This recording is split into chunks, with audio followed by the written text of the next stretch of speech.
Joshua 1 and 3, Amplified reads,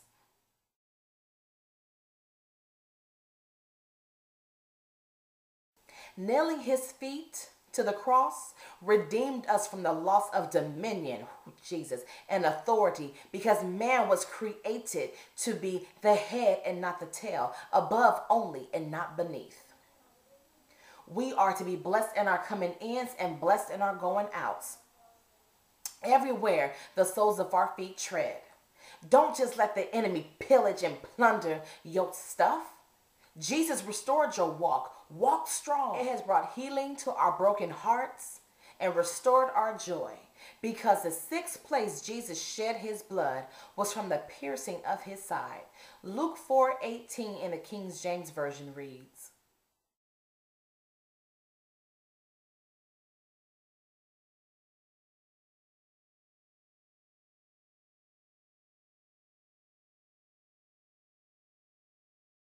the spear being thrust into his side was symbolic of him dying of a broken heart. What gives God joy gives us strength. And when he sees us laying hands, walking around in our blood right authority, and applying the blood to situations and seeing them turn around, he then sets himself up in agreement with us, and we now operate in his authority and power. We often do become weary, but the Bible tells us that in times of growing weary, let us look to Jesus, who is the author and finisher of our faith.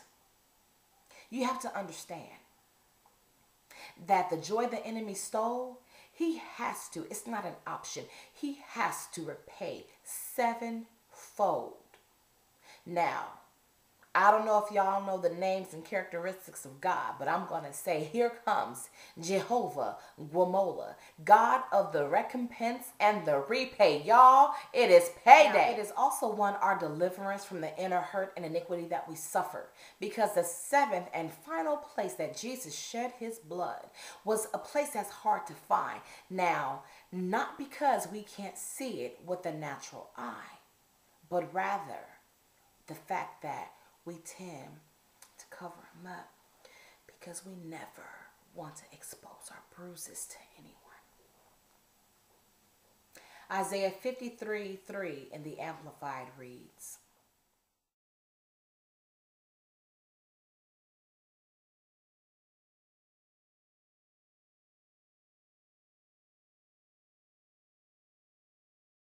he bled internally, because when you're bruised externally, you bleed from within. He was bruised for our transgressions. Jesus went to the gates of hell and took back the keys to the kingdom, breaking every curse known to mankind. In that, we got our freedom and our victory. So walk in your freedom and walk in your victory. Jesus didn't just come to die for our sins. His death and resurrection restored us back to the original intent that God had for man. Now, understand this, because it is vitally important that you get why he shed his blood in 7 places and why he sprinkled it on the mercy seat 7 times. Jesus, 7 represents completeness and perfection.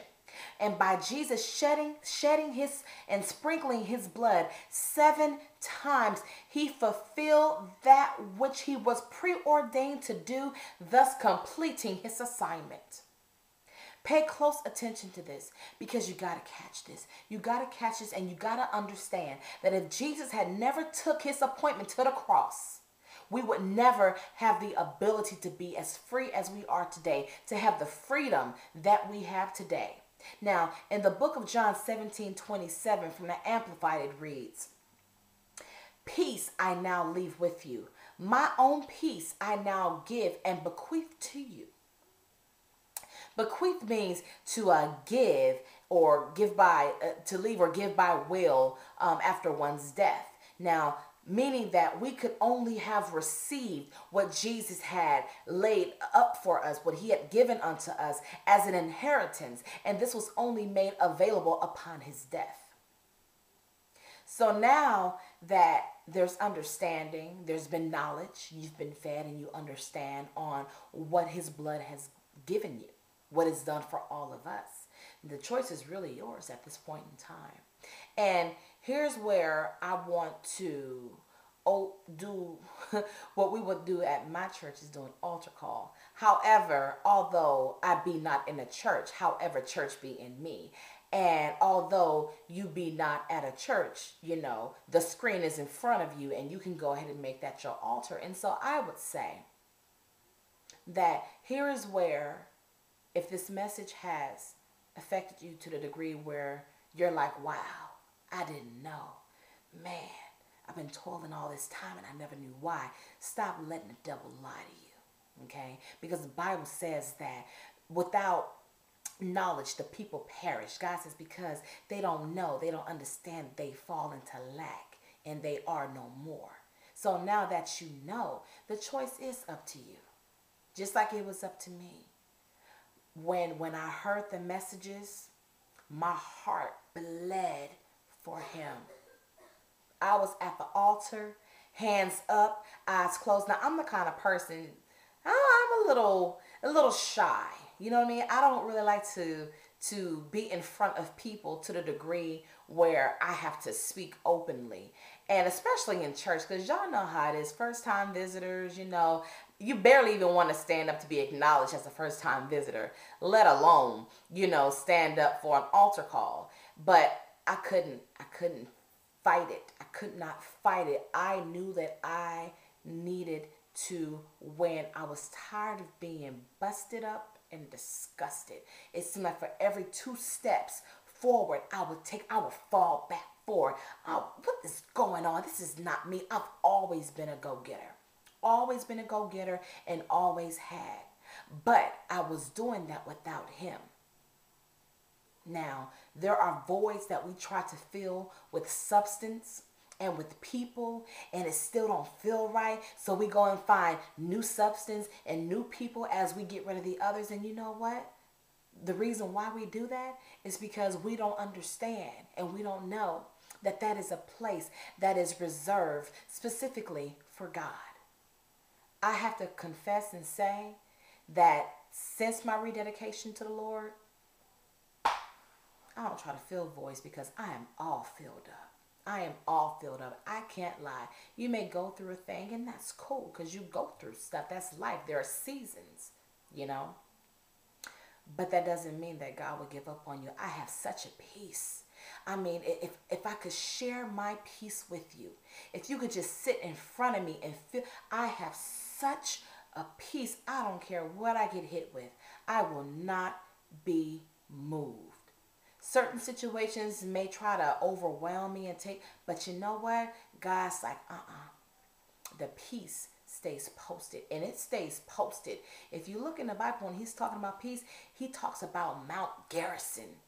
Look up Mount Garrison and find out what that means, because that's the kind of peace, Jesus, that he leaves to us. And that's the kind of peace that I want you to have. I don't want you to suffer and toil and wonder about how and why things are going the way that they're going. Just trust in God. Trust in him and know that he will be there. He is the provider. He is Jehovah Jireh. He is Jehovah Rapha. He's your healer. He is just everything. Oh, Jesus, he's El Shaddai, the God of more than enough. So with that, just repeat after me. If it's in your heart to do so, repeat after me. Father God, please forgive me for my sins and wrongdoings. I believe that your one and only Son, Jesus Christ, died and rose again on the 3rd day. Now, right now, I open the door to my heart and I receive you in my heart. Change me, mold me, shape me to be the person that I was designed to be, that I may glorify you with my life. Amen. If you prayed that prayer with me, I would really love for you to send me a personal message, because your walk in salvation is important to me. I'm not just doing this and then cutting it off and then I don't want it. No, I'm here. I believe that this is where God has called me. I believe that this is what he's called me to do. So there's no way that I will post up a video like this and then abandon you. So you guys just may see more of me. And that also depends on the assignments that he'll have me to do. But I assure you that there shall not be 8-month, 9-month gaps the way that there were before.